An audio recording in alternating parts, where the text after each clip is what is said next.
Assalamualaikum warahmatullahi wabarakatuh. How are you today? Good afternoon, class. I hope that you are fine. Okay, today we'll learn about English.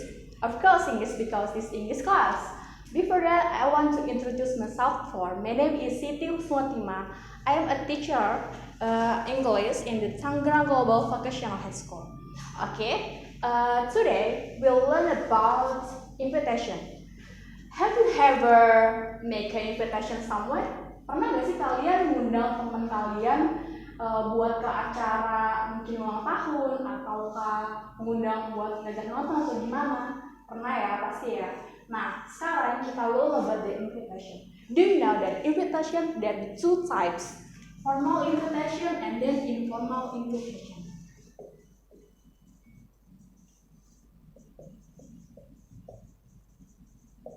Nah, tahu nggak sih kalau undangan itu ada bentuk formal dan informal. Bentuk formal itu kayak gimana sih? Kalian pasti pernah lihat bentuk formal itu biasanya dia ada di opening of the school, guardian, and the wedding.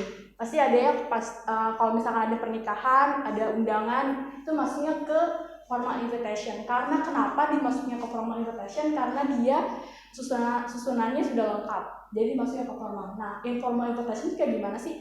Kayak misalkan surat undangan buat birthday party. Dia masuk ke informal invitation karena kenapa? Biasanya karena bentuk undangan itu warna-warni dan dia tidak terlalu detail. Jadi cuman kayak nama dan sumbernya aja. Nah, ini adalah saya punya contoh beberapa.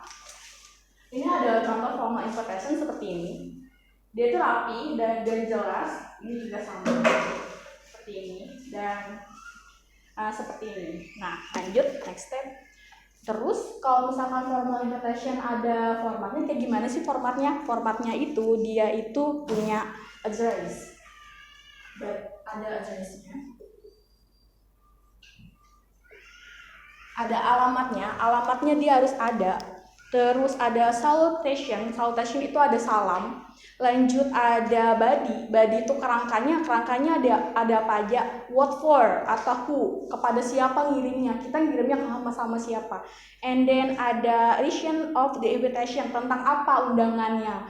Lalu selanjutnya ada date, of course tentang tanggalnya kapan ada acaranya itu. Lalu about time and then about a place, of course tempatnya di mana, waktunya kapan. Lalu ada RSVP atau please reply. Itu berarti pesan itu harus wajib dibalas. Lalu ada signature orang yang membuat surat. Kamu bisa ngelihat di invitation ini ada di buku paket bahasa Inggris.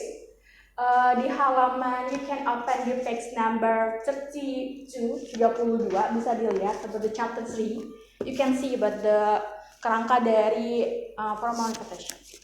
Oke. Nah, di sini ada beberapa contoh juga formal invitation seperti di sini. Tadi saya udah sebutin ya, ada kerangka, ada body, ada place, ada tempat.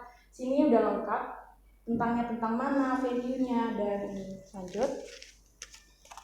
Nah, do you know that kalau misalkan di luar negeri, kalau kita ngirim undangan itu biasanya ada ditolak atau enggak. Kalau bisa di Indonesia, kalau kita ngirim undangan ya udah ngirim undangan aja kan, nggak ada nama balasan. Tapi di luar negeri dia ada.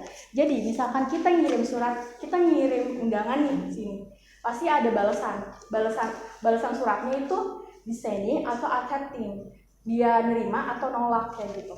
Nah, biasanya luar negeri ada. Dan ini contohnya sepertinya seperti kalau misalkan kita accepting, you can say that misalnya ini adalah surat undangannya, lalu dia nerima. Kalau misalkan nerima, cukup kalian ketik di surat ini adalah Mr. and Mrs. Eri Utama accept but pleasure is kind invitation of the Mrs. Pujianto to wedding ceremony of the daughter soon Friday and 20 of December of the 7 o'clock. Kalau dia accepted, atau bisa dibilang Mr. and Mrs.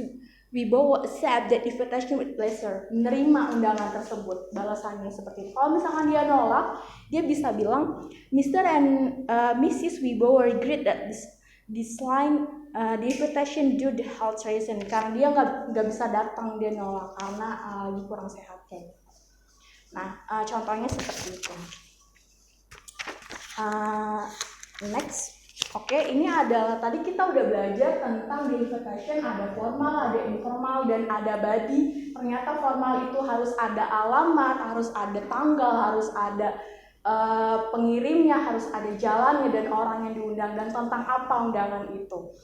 Nah, kita juga belajar tentang gimana cara nolak dan tidak menerima atau menolak undangan tersebut. Kita udah belajar tentang itu. Okay, maybe it's enough for me. Thanks for your attention. See you next time. Wassalamualaikum warahmatullahi wabarakatuh.